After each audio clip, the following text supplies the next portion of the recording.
So what you really have to do when you start exploring psychedelics is to try and figure out, what's the center of the mandala?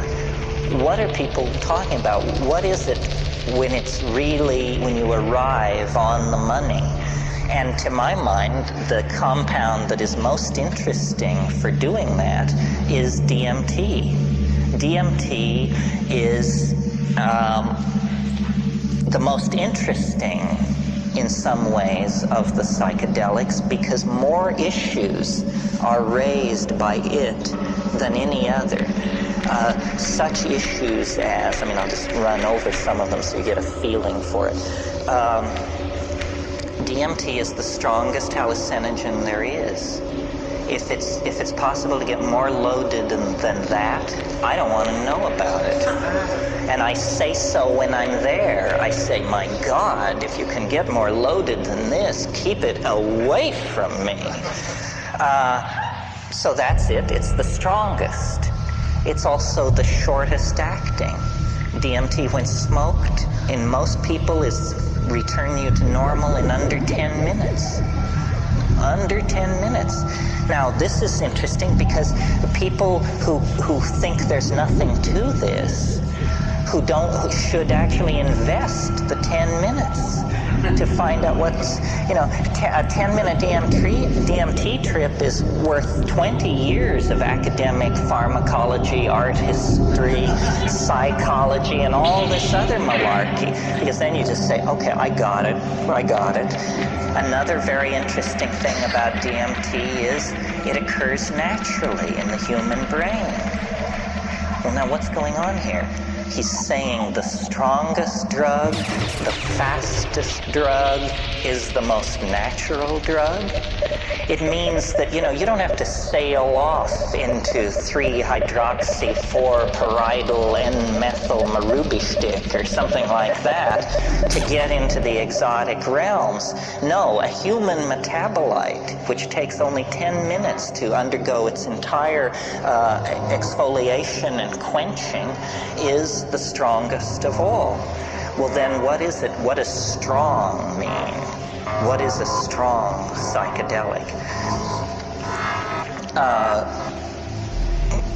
It's highly personal. Every psychedelic trip is.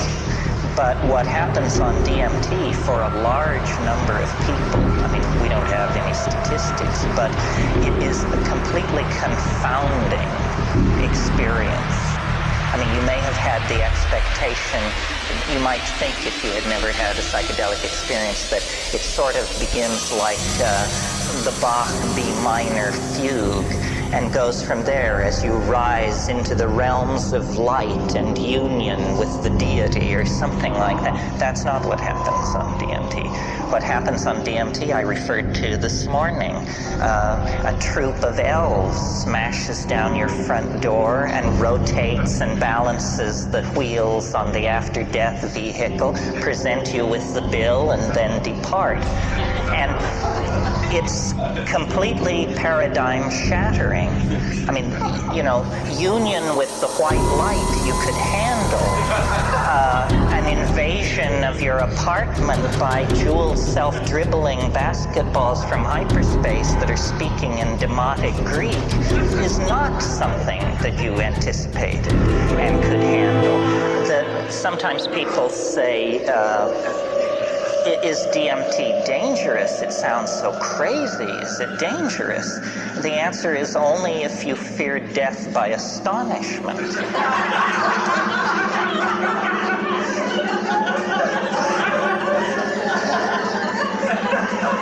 Remember how you laughed when this possibility was raised, and a moment will come that will wipe the smile right off your face.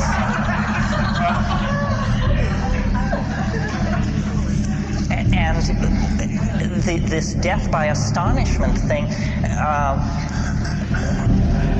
one thing about it, let me say a little bit more about it. One thing that endears DMT to me is I like to say it doesn't affect your mind. It doesn't seem to affect your mind. In other words, you don't change under the influence of DMT. You don't become a kinder, gentler person. You don't sink into, a line of drool from one corner of your mouth as you sit there twitching. You don't change. What happens is the world is completely replaced. Instantly, 100%, it's all gone. And what is put in its place, not one iota of what is put in its place was taken from this world. So it's a 100% reality channel switch. They don't even retain three-dimensional space and linear time. It's not like you go to an exotic place, Morocco or New Guinea. It's like reality is swapped out for something else. And when you try to say what it is, you realize that language has evolved in this world and it can serve no other.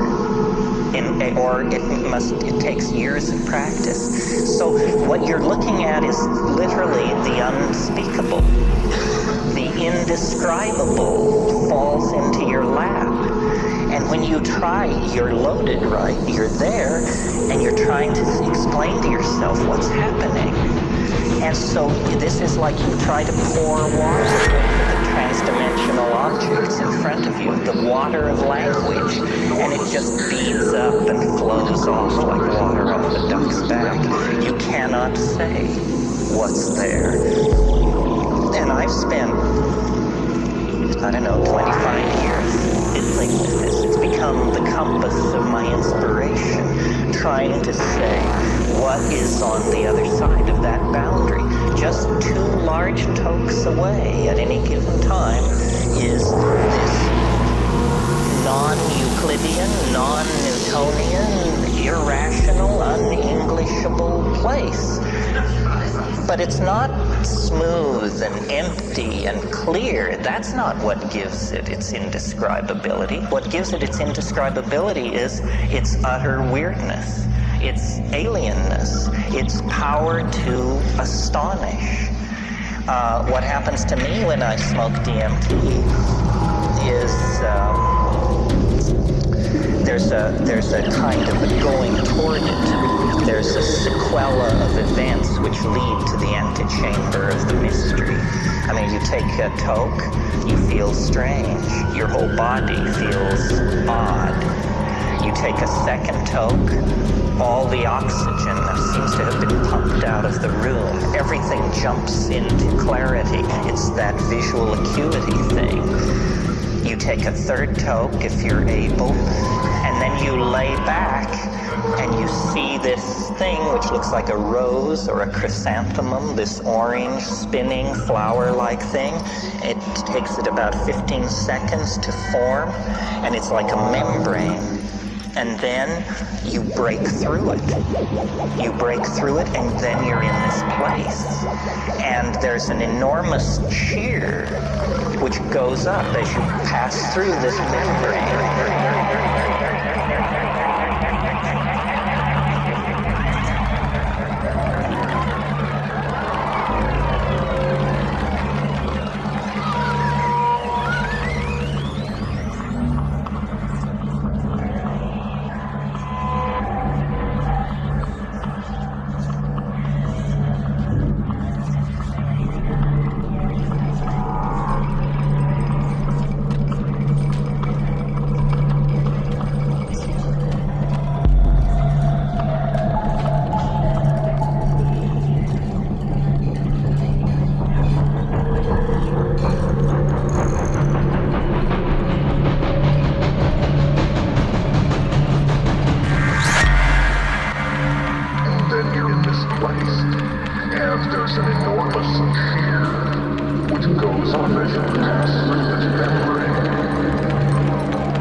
The shadows here are muted, and there's a lot of transitional zones from one color to another and so forth. This isn't like that. This is crystalline, clear, solid. You can see the light reflected in the depths of these objects, and everything is very brightly colored, and everything is moving very, very rapidly. And there are entities there. It's not about calling them up or the whisperings of them. No, they're in your face.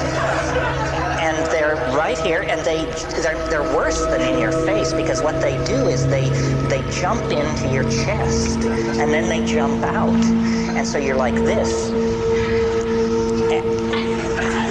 And you have to keep saying, keep breathing, don't freak out, pay attention, and the entities speak to you.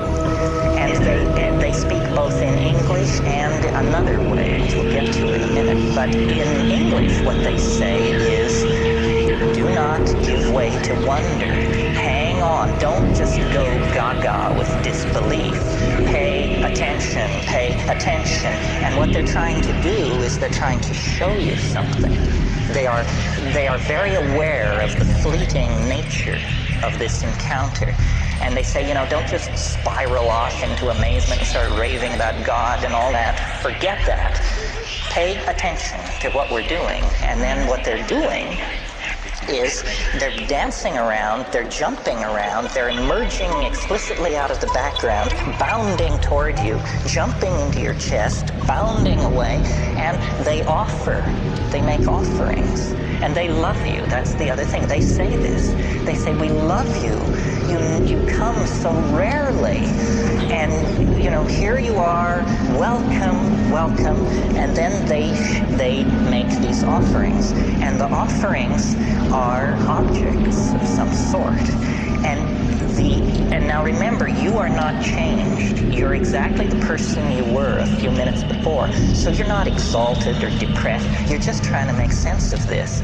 And the objects which they offer are like Fabergé eggs, or exquisitely tooled and enameled pieces of machinery, but they don't have rigid outlines. These objects are themselves somehow alive and transforming and changing. So when these creatures, I call them tykes, when these tykes offer you these objects, you grok it, you look at it, and immediately, because you are yourself, you have this realization, my God, if I could get this thing back into my world, history would never be the same.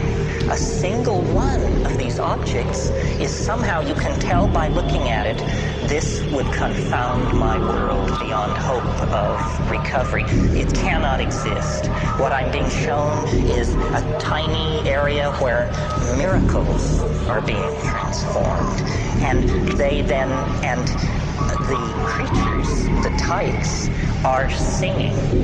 They are speaking in a kind of translinguistic glossolalia. They are actually making these objects with their voices. They are singing these things into existence. And what the message is do what we're doing.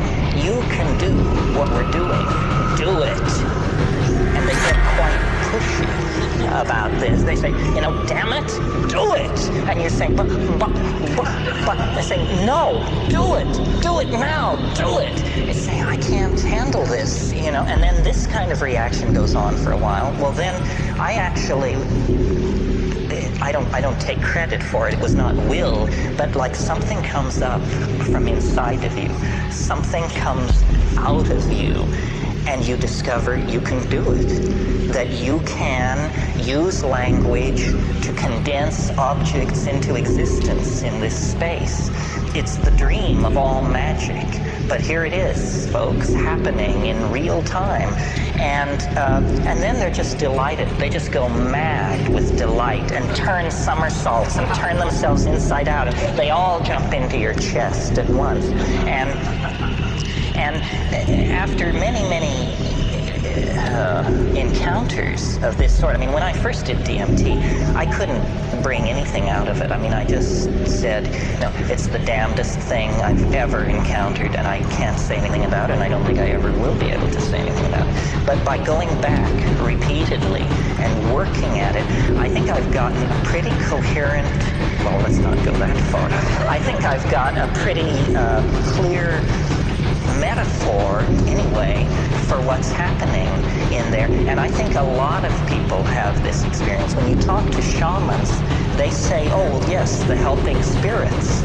Those are the helping spirits. They can help you cure, find lost objects. You didn't know about helping spirits? I said, well, I knew, but I had no idea, that it was so literal. Say, oh, no, that's the helping spirits. But then the other thing they say, if you press a shaman, if you say, well, what exactly is a helping spirit? Say, well, a helping spirit is an ancestor. Say, you mean to tell me that those are dead people in there? Say, well, yes, ancestor, dead person. You didn't know about ancestors, apparently. This is what happens to people who die. And you say, my God, is it possible that what we're breaking into here is an ecology of souls? That these are not extraterrestrials from Zenebel Ganubi or Zeta Reticuli Beta. These are the dear departed. And they exist in a realm which, for want of a better word, let's call eternity. And somehow this drug, or whatever it is allowing me to see across the veil. This is the lifting. You want to talk about boundary dissolution. It's one thing to get tied to your partner. It's quite another to get tied to the dear departed of centuries past. That's a serious boundary dissolution when that happens. What these creatures want, according to them, is they want us to transform our language somehow. And I don't know what this means. I mean, at this point in the weekend and in my life, we all are on the cutting edge, and nobody is ahead of anybody else. Clearly, we need to transform our language, because our culture is created by our language, and our culture is toxic, murderous, and on a downhill bummer. Somehow we need to transform our language, but is this what they mean? That we're supposed to condense machines out of the air in front of us? How does this relate to the persistent idea promulgated by Robert Graves and other people that there is a primal language of poetry? That poetry as we know it is a pale, pale thing, and that at some time in the human past, people were in command of languages which literally compel belief. They compel belief because they don't make an appeal through argument or metaphor. They compel belief because they're able to present themselves as imagery. William Blake said, if the truth can be told so as to be understood, it will be believed. And so these things and it's very confusing, because you wonder, you say, well, have people been doing this for thousands of years? And if so, have they always encountered this tremendous urgency on the other side? If people have been doing it for thousands of years, why is there this urgency on the part of these entities? And who exactly and what exactly are they? It appalls me, you can probably tell, that I have to talk about this, because this is not my bailiwick. I mean, I'm a rationalist who's just had a very weird set of experiences, but I am a rationalist.